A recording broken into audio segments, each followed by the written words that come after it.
In this video, we're going to go over the vitals of one of the cast members of my mythos stories, the Jones sisters, in my upcoming book, Petalia's Wish. Now, this is the first of what I hope will be a series that will dive into many of my characters to come. But before we continue, I would ask you to hit the like and subscribe icons. It won't cost you a cent, but it'll greatly help out my channel to grow, and every last like is greatly appreciated and will help me with more videos to come. Today's spotlight is on a personal favorite of mine. Her name is Viscountess Winona Wasp, age 14 Never years, and is a member of the Neverhive royal family in the Petaliaverse Never Zone.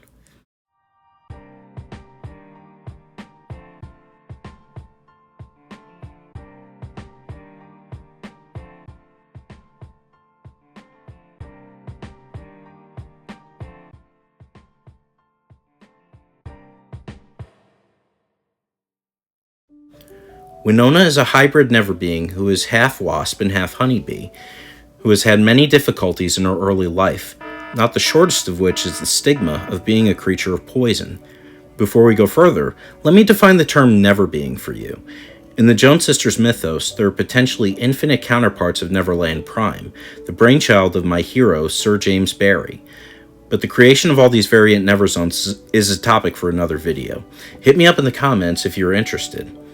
In a Never Zone that is occupied only by the Never Tribe, no Lost Boys, no Peter Pan, no pirates, magical versions of earthly flora and fauna coexist with the humans and fae, whose sole mission in life is to help couples who find their way into the Petaliaverse Never Zone along the Great Myriad, and to seal their love in what is known as a combination ritual. Winona's mother, Belinda, was a widowed countess from the Neverhive who met and fell in love with a blue-collar worker named Walter Wasp during a dignitary mission to the Wasp Empire. When one looks at both cultures, they're as polar opposite as they could be. The Wasp Empire is a dictatorial society of aggressive and passionless drones whose sole purpose was working in the paper and honey factories, catering to the whims of their nasty ruler, Empress Slugly the Fourth. No one was ever even sure why Belinda would want to leave her family's Utopia hive and start a new family with a commoner. But those who knew her best believed that she had wanted to use her diplomatic powers to give hope and kindness to the people, and she did have clout in the Wasp Empire, but had to live by the hive's rules. Her first children with Walter, Winona and her twin sister Whitney, reflected the stark contrasts between their peoples. Having inherited her mellow temperament from her mother, Countess Belinda, combined with Winona's honeybee-dominant traits, made her an outsider even in her own family, being the only wasp with blue eyes and a dislike for violence and fighting. Her greatest desire was to be a honeycrafter, just like her honeybee cousins she had never met. But then one terrible day, Winona was accused of treason by Empress Slugly.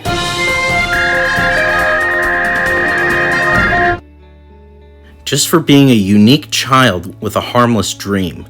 To make matters worse, Slugly had used her own personal vanguard to hold Whitney hostage, knowing full well that Winona would gladly have taken her place if it meant keeping her safe.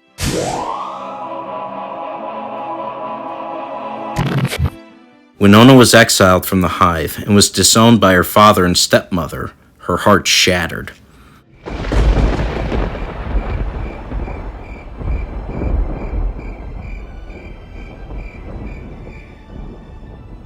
Thanks to an anonymous source, however, Winona's half-sisters, Billy and Babs, had found her and brought her to the Neverhive, appealing to their aunt, Queen Beatrix, to allow Winona sanctuary. Being a benevolent ruler and a sentimental and grieving big sister herself, Beatrix happily took in her wayward niece, welcoming her with open feelers.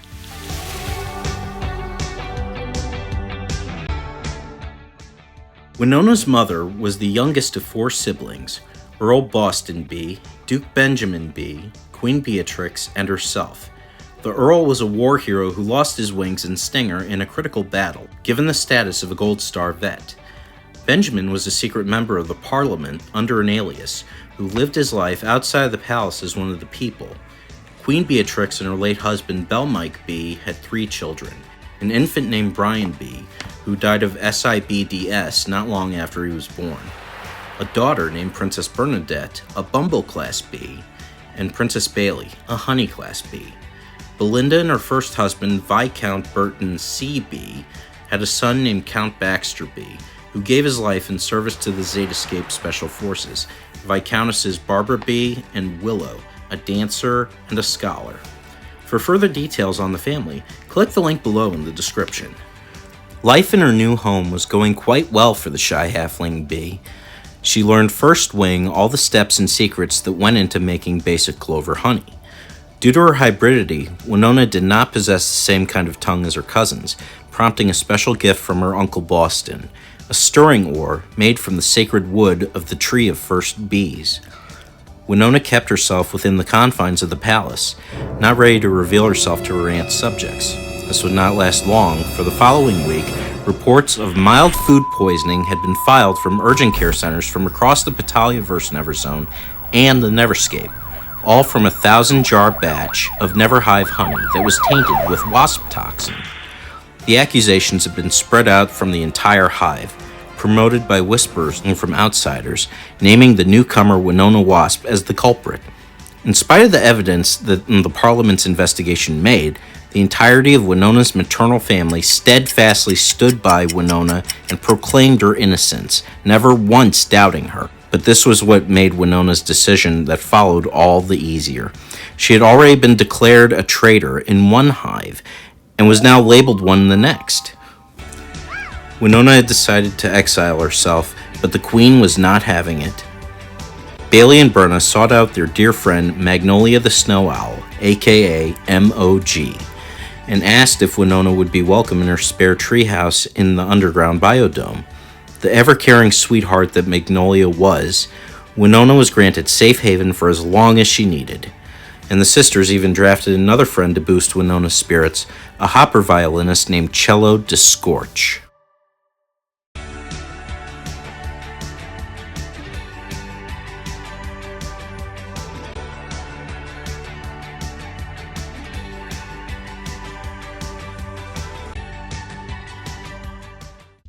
Finding nothing but birdseed in Magnolia's refrigerator, Cello offered to make a chocolate mousse for Winona if she was given a ride to the cacao tree grove not too far away. Amid a stampede of nomad hedgehogs and porcupines from the ground below, Winona was stabbed mid-flight by a quill cascade, which was ruled as an assassination attempt.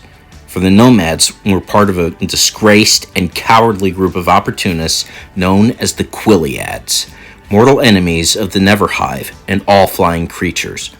Thanks to the quick arrival of Boston and his vanguard, however, Winona was taken to the human Galatea in the Black Forest north of the Nevertribe village just in time, and her injuries were healed, leaving only her emotional scars next. Thankfully, Queen Beatrix and the girls knew the right place for such tenderness to be given to Winona and encouraged her to take part. Toxins Anonymous was a group that counseled and helped biologically toxic creatures who possessed no guile, wickedness, or evil in their hearts.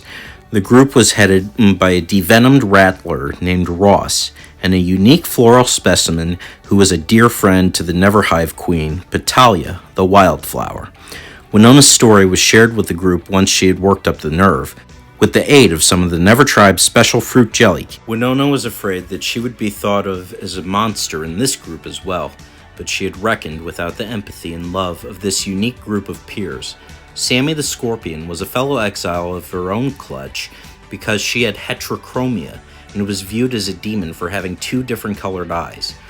Sid the Banana Frog had come from Before You Leap Island, a satellite atoll north of Neverland that was all poisonous frogs, who would find out that her skin was extremely corrosive to others, having to take precautions like wearing acid-proof hazmat wear and helmets.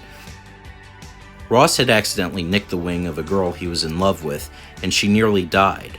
Out of great shame, he broke off their engagement and volunteered to be devenomed. As for Arthur the Hopper, Tina the Tortoise, and Charlotte the Chameleon, they were there for moral support, dubbing themselves the Big Three.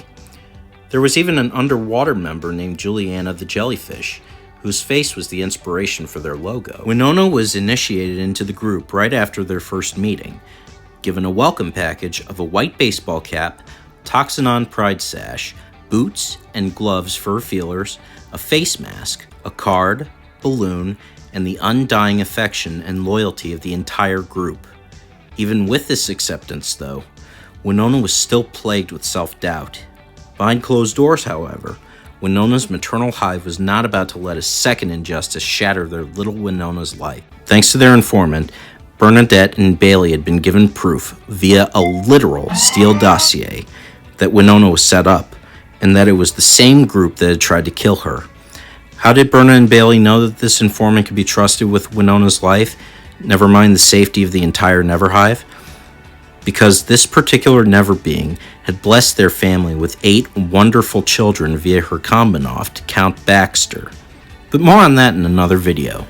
Winona still had many tests of faith left, even in having made the impossible come true, having friends. But her next biggest supporter would come in the form of a comely vegan spider seamstress and artist, Celia, the cousin of Cello, Arthur, Zimri, and Strat. Winona had heard of the debilitating illness that put Celia at risk of death, and was given a spare apartment key by her aunt, Queen Beatrix, who was a friend and fan of Celia's. Cello's Combinoft and brother discovered Winona asleep at the edge of Celia's bed, keeping a vigil without her even knowing she was there. Celia was a Black Widow spider who was just like the other members of Toxanon, would never literally even hurt a fly. Even with her toxins being benign and her vegan diet, as a result of her spider-hopper hybridity, the outside world viewed her as a predator and an abomination. But nothing could be further from the truth.